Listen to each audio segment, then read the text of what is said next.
In 2Corinthians 1 through 7, we are clearly reading somebody else's mail.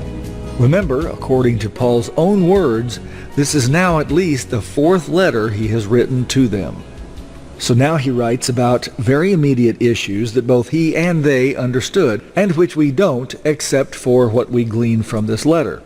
After he wrote 1 Corinthians, there was some kind of problem between them and him, so he wrote them another letter, which we don't have, which he now calls a painful letter. So now, finally, in this fourth letter, he is following up again and trying to bring final resolution.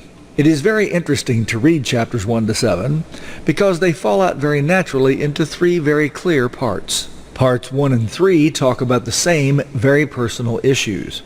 As a matter of fact, if you'll just eliminate the central block and read parts 1 and 3 together, you'll see a perfectly coherent letter.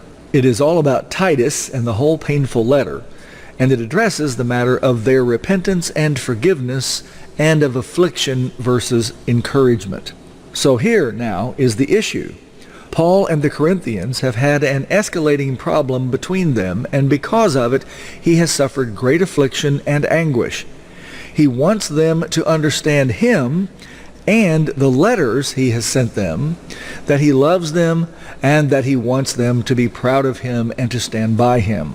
So he starts the letter by contrasting afflictions with encouragement, and says, when you share in my sufferings, you also share in my encouragement. He then tells them that he has been overwhelmed with concern about this matter. I was unbearably crushed. I despaired of life. He asks them to keep praying for him. He wants them to be proud of him and to understand his love for them, and that the painful letter that told them to forgive the one was a letter of deep love, not a letter of harshness.